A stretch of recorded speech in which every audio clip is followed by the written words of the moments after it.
பினாங்கில் இருக்கக்கூடிய தண்ணீர்மலை முருகன் கோயில், இதை நம்ம தரிசனம் பண்ணுறதுக்கோசம் இப்போ நம்ம போயிட்டு இருக்கோம். இப்போ நம்ம பார்க்குற இடம் மலேசியாவில் இருக்கக்கூடிய கோலாலம்பூர் சிட்டியில் நம்ம ட்ராவல் பண்ணும்போது சைடில் இருந்த ஒரு பில்டிங், இந்த காட்சியெல்லாம் நம்ம இப்போ பார்த்துட்டு இருக்கோம். கோலாலம்பூர்லேருந்து பினாங்கு போகிறதுக்கு ஏறக்குறைய ஒரு 5-6 மணி நேரம் ஆகும். அதனால் பினாங்கில் போய் ஏற்கனவே நம்ம தங்கிட்டோம். இங்கிருந்து தண்ணீர்மலை முருகன்னாக்கா ஒரு நீர்வீழ்ச்சி இருக்குது. அந்த நீர்வீழ்ச்சி பக்கத்தில் ஒரு முருகர் கோயில் இருக்குது. அந்த கோயில் தான் நீர்வீழ்ச்சி மலை முருகன் தான், தண்ணீர்மலை முருகன் சொல்லிட்டு ஷார்ட்டாக சொல்கிறாங்க. வாட்டர் ஹில்ஸ் டெம்பிள், அதுதான் அவங்க சொல்கிற பேர். இப்போ நம்ம இந்த பார்த்துட்டு இருக்கிற இந்த கோயில் தான் தண்ணீர்மலை முருகன். இது மலை அடிவாரம். இங்கேருந்து ஒரு சின்னதாக ஒரு மலை இருக்குது, அதுக்கு பின்னாடி நிறைய மலைங்க இருக்குது. இந்த மலை மேலே ஏறினா 513 படிக்கட்டு இருக்குது. அந்த 513 படிக்கட்டு ஏறினா தான் இந்த தண்ணீர்மலை முருகர் பால தண்டாயுதபாணியை நம்ம தரிசனம் பண்ண முடியும். இப்போ நம்ம எல்லாரும் அங்கே போகலாம். அதுக்கு முன்னாடி அடிவாரத்திலே ஒரு விநாயகர் கோயில் ஒன்று இருக்குது. அந்த பிள்ளையாரை தரிசனம் பண்ணிவிட்டு அதன் பிறகு மலை மேலே போயிட்டு பால தண்டாயுதபாணி என்கிற முருகரை நம்ம தரிசனம் பண்ணலாம். கோலாலம்பூரில், அதாவது மலேசியாவின் தலைநகர் கோலாலம்பூருக்குலேருந்து ஒரு 13 கிலோமீட்டர் தூரத்தில் இருக்கக்கூடிய 10 மலை முருகர். இது உலக பிரசித்தி பெற்ற ஒரு கோயில். அங்கே தைப்பூசம் ஒரு பெரிய விசேஷம். அதே அளவு தைப்பூசம் விசேஷமாக பினாங்கில் இந்த தண்ணீர்மலை முருகன் பால தண்டாயுதபாணி கோயிலில் நடக்குது. அங்கே எவ்வளோ க்ரௌடு இருக்கோ அதே அளவு க்ரௌடு இங்கே இருக்கோ. அங்கே என்னென்ன விசேஷங்கள்லாம் செய்கிறாங்களோ அதே அளவு விசேஷங்கள்லாம் இங்கே நடக்கும். இது மலை அடிவாரத்தில் இருக்கக்கூடிய ஒரு பிள்ளையார் கோயில். இந்த பிள்ளையார் கோயிலை பார்த்து தரிசனம் பண்ணிடலாம்.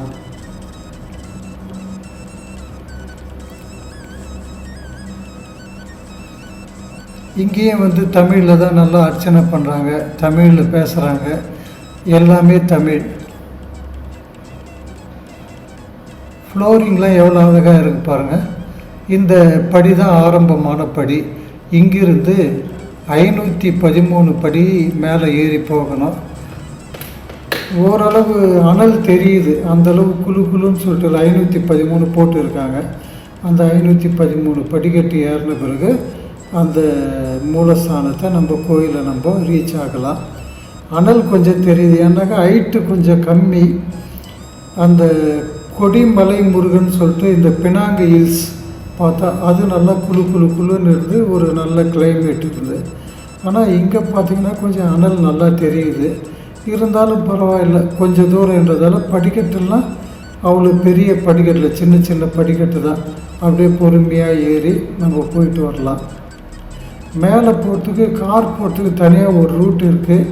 அது உள்ளூர்காரங்களாம் ஒரு சிலர் அந்த வழியால் போயிட்டு மேலே போயிட்டு வராங்க. அது பற்றி சரியாக தெரியல. ஆனால் மேலே போக்குவரத்து மட்டும் பார்த்துருக்கோம், பப்ளிக் டிரான்ஸ்போர்ட் எதுவும் இல்லை. இந்த பால தண்டாயுதபாணி இவர் 10 மலை முருகருக்கு என்ன ஒரு பவர் இருக்கோ அதே அளவு பவர் இவருக்கு இருக்கிறதா பினாங்கில் இருக்கிறவங்க நினைக்கிறாங்க. அதனால் இந்த கோயில் எல்லா விசேஷம், முருகர் சம்பந்தமான எல்லா விசேஷங்களும் வெகு விமரிசையாக பண்ணிகிட்டே இருக்காங்க. இப்போது நம்ம மேலே ஏறி போயிட்டு இருக்கோம். சைட் பை சைடு பக்கத்தில் இருக்கக்கூடிய இடங்களெல்லாம் நம்ம சுற்றி பார்த்துட்டு இருக்கோம். அப்படியே மேலே போயிட்டு நம்ம பார்க்கலாம். நின் நாமம் ஏற்றுவதே நான் செய்யும் தவமாகும். நிறைய எழுதி வச்சுருக்காங்க. அது போல் முருகர் சம்பந்தமான வாக்கியங்கள்லாம் எழுதி வச்சுருக்காங்க. உயரமாக போக போக கீழே இருக்கிற இடம்லாம் நல்லா தெரியுது. கீழே இருக்கிற கோயில் அங்கே அடுத்து இறங்கக்கூடிய படி ஒரு பக்கம் வச்சுருக்காங்க. ஏறுறது இந்த பக்கம், இறங்குறது அந்த பக்கம். அது மாதிரி படியெல்லாம் சாதாரணமாக தான் இருக்கு. ஒரு சில இடத்துல பார்த்திங்கன்னா தரம் மாதிரியே கொஞ்சம் தூரத்துக்கு போகுது, அதன் பிறகு படி வருது.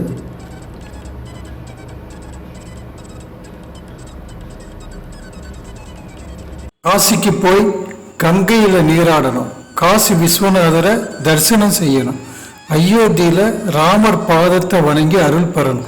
ஒரு நல்ல டிராவல் ஏஜென்சி இருந்தா சொல்லுங்களேன். ஆம், உங்களுக்காகவே Chennai Yatra tours and travels 30க்கும் மேற்பட்ட வட இந்திய ஆன்மீக குரூப் சுற்றுலாக்கள் காசி, கயா, அயோத்தி, அலகாபாத், சார்தாம், அமர்நாத், முக்திநாத், மலேசியா, கைலாஷ், நவ ஜோதிர்லிங்கம், குலுமணாலி மற்றும் 30க்கும் மேற்பட்ட சுற்றுலாக்கள். 14 வருட அனுபவம், மனம் குளிர தரிசனம், சைவ உணவு, பாதுகாப்பான தங்குமிடம், ஏசி ரயில், ஏசி பஸ் பயணம், குறைந்த கட்டணம். உங்கள் இருக்கைக்கு தொடர்பு கொள்ளுங்கள். Chennai Yatra tours and travels.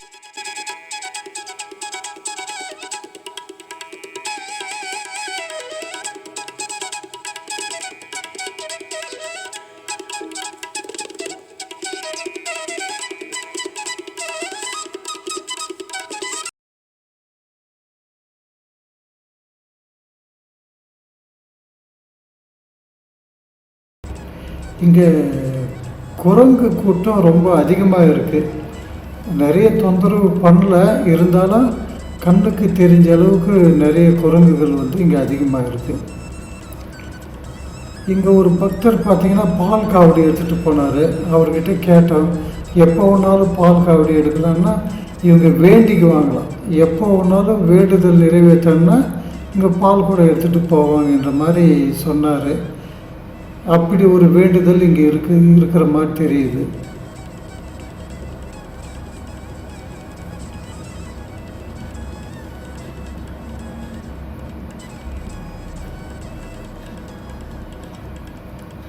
எவ்வளோ அழகாக வராரு பாருங்க குரங்கு.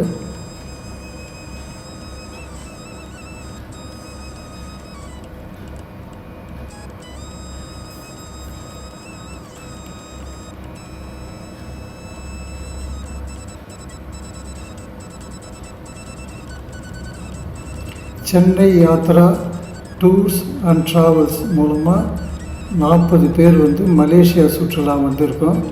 அந்த சுற்றுலாவில் ஒரு பகுதி தான் தண்ணீர் மலை முருகனை தரிசனம் பண்ணுறது. அதுக்காக நம்ம எல்லோரும் இங்கே மலை ஏறிட்டு இருக்கோம்.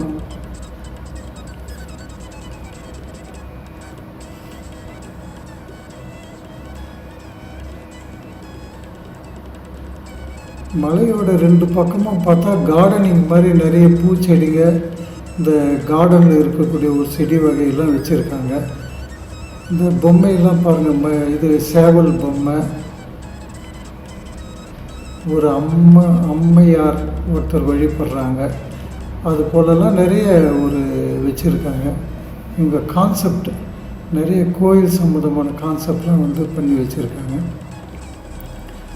அதை மஞ்சள் கலர் கட்டிட்டு போகிறார் பாருங்கள், அவர் தான் பால் குடம் எடுக்கிறாரு. அவர்கிட்ட தான் பேசணும். அவர் சொன்னால் எப்போ வேணாலும் வேண்டுதல்னு ஒன்று வச்சிட்டோம்னா அது எந்த தேதியில் வேணாலும் நிறைவேற்றலாமா. அதுபோல் ஒரு பழக்கம் இங்கே இருக்குது. அவர் பால் குடம் எடுத்துகிட்டு பால் அபிஷேகம் பண்ணுறதுக்கோசம் போயிட்டு இருக்கார்.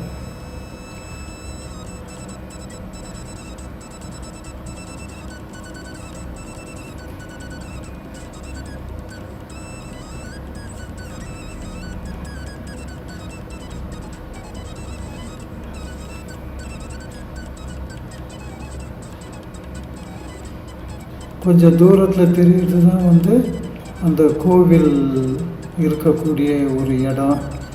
போகலாம், இன்னும் போயிட்டு கொஞ்சம் தூரம் போனோம்னா கோவில் நல்லா விசிபிளாக தெரியும்.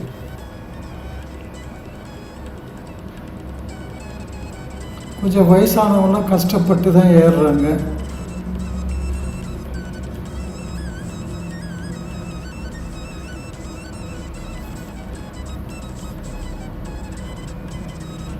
பத்துமலை முருகன் கோயில் 272 படிக்கட்டு, ஏணிப்படி ஏறுற மாதிரி கொஞ்சம் நெட்டாக தான் இருக்கும். ஆனால் இந்த கோயில் 513 படிக்கட்டு.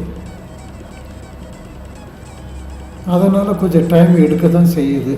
அது 100 மீட்டர் ஹைட்லேயே வந்து அந்த குகை இருக்குது, கோயிலை ரீச் ஆகிடலாம்.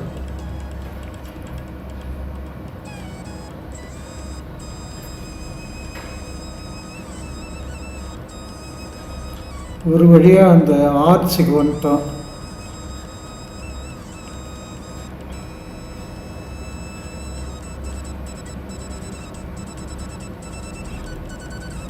நுழைவாயில் சொல்லுவோம். அந்த இடத்துக்கு வந்துட்டு வந்த உடனே கொஞ்சம் தூரத்தில் பார்த்திங்கன்னா ஒரு பூ கடை ஒன்று இருக்குது. இங்கே பூவெல்லாம் வித்தியாசமாக கட்டி வச்சுருக்காங்க. நம்ம ஊர் போல் முழம்லாம் கிடையாது. ஏதோ ஒரு குச்சி போல் வச்சு அதை சுற்றி பூ கட்டி அப்படியே கையில் ஒரு செண்டு மாதிரி கொடுக்குறாங்க.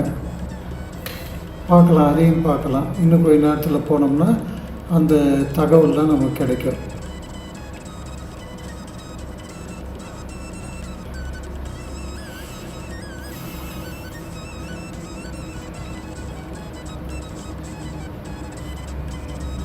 போர்டு வச்சுருக்காங்க, பால தண்டாயுதபாணி திருக்கோயில்.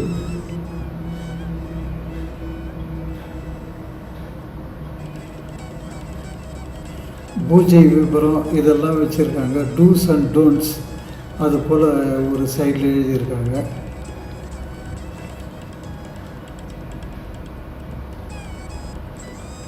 அவ்வளோதான், மேலே வந்தாச்சு.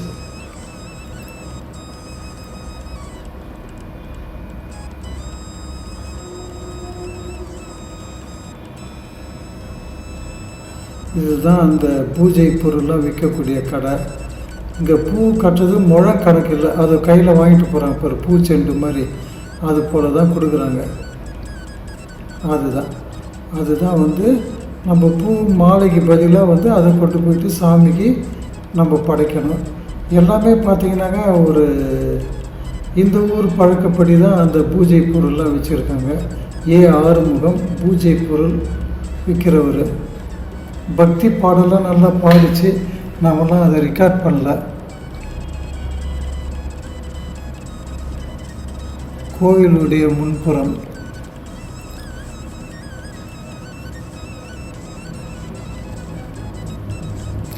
மழை வந்தால் கூட நிறைய பேர் நிற்கிற அளவுக்கு ஒரு பெரிய டாப் போட்டு கலராக ஒரு டாப் போட்டு வச்சுருக்காங்க. இங்கே அடிக்கடி மழை வரும்னு வேறு சொல்கிறாங்க. இங்கேருந்து பார்த்தோம்னா பினாங்கு நகரம் தூரமாக தெரியுது பாருங்கள், அதுதான் பினாங்கு. உயரமான கட்டிடங்கள், பீச்சு எல்லாமே வந்து அங்கே இருக்குது. நம்ம இப்போ மலை மேலே இருந்து பார்க்குறதால அந்த வியூலாம் ஓரளவு நமக்கு தெரியுது.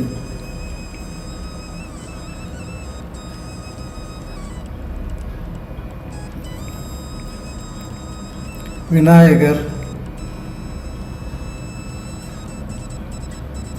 இதுதான் மேலே கோயில் மேலே போகிறதுக்கான ஒரு படிக்கட்டு. கூட்டம் நிறைய இருக்கும்போது இந்த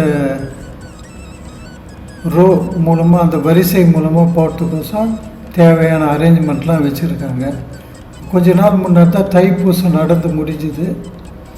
அந்த டைமில் ஹெவி க்ரௌட் இருந்ததாக சொல்கிறாங்க.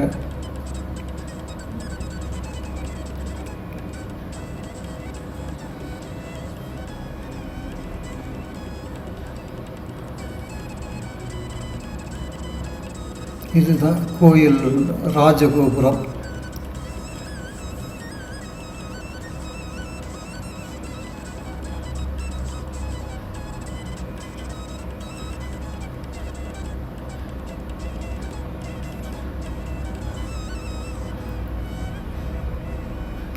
கோயிலுக்குள்ளே வந்து ஒரு சுற்றி இருக்கக்கூடிய இடம்லாம் பார்க்கலாம்.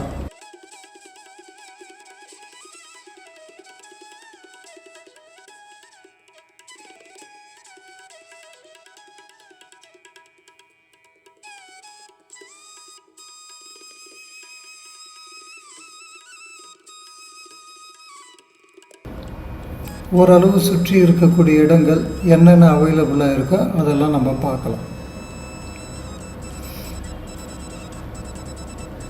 கோவில் நல்ல வேலைப்பாடோடு கட்டியிருக்காங்க. மார்பிள் நல்ல தூண், ஒயிட் கலரில் மார்பிள் தூண். கீழே ஃப்ளோரிங்லாம் வந்து நல்ல லைட்டிங் வர அளவு பளபளன்னு ஒரு ஃப்ளோரிங். நல்லா அழகாக அட்டகாசமாக கட்டியிருக்காங்க இந்த கோயில். காசிக்கு போய் கங்கையில் நீராடணும், காசி விஸ்வநாதரை தரிசனம் செய்யணும், அயோத்தியில் ராமர் பாதத்தை வணங்கி அருள் பெறணும். ஒரு நல்ல டிராவல் ஏஜென்சி இருந்தால் சொல்லுங்களேன். ஆம், உங்களுக்காகவே Chennai Yatra tours and travels 30க்கும் மேற்பட்ட வட இந்திய ஆன்மீக குரூப் சுற்றுலாக்கள் காசி, கயா, அயோத்தி, அலகாபாத், சார்தாம், அமர்நாத், முக்திநாத், மலேசியா, கைலாஷ், நவ ஜோதிர்லிங்கம், குலுமணாலி மற்றும் 30க்கும் மேற்பட்ட சுற்றுலாக்கள். 14 வருட அனுபவம், மனம் குளிர தரிசனம், சைவ உணவு, பாதுகாப்பான தங்குமிடம், ஏசி ரயில், ஏசி பஸ் பயணம், குறைந்த கட்டணம். உங்கள் இருக்கைக்கு தொடர்பு கொள்ளுங்கள். Chennai Yatra tours and travels.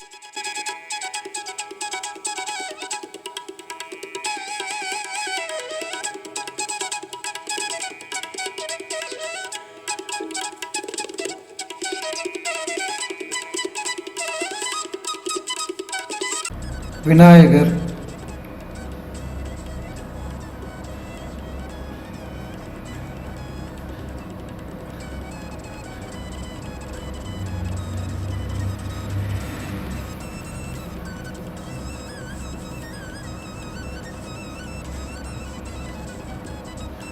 இங்கே இருக்கிறவங்களுக்கு இந்த பால தண்டாயுத பாணியை வணங்கி அருள் பெற்றோம்னா அவங்களுக்கு நல்ல விஷயம்லாம் நடக்குதுன்னு சொல்லிட்டு ஒரு நம்பிக்கை இருக்குது. அதே நம்பிக்கையோட நாமும் பால தண்டாயுத பாணியை வணங்கி அருள் பெறுவோம்.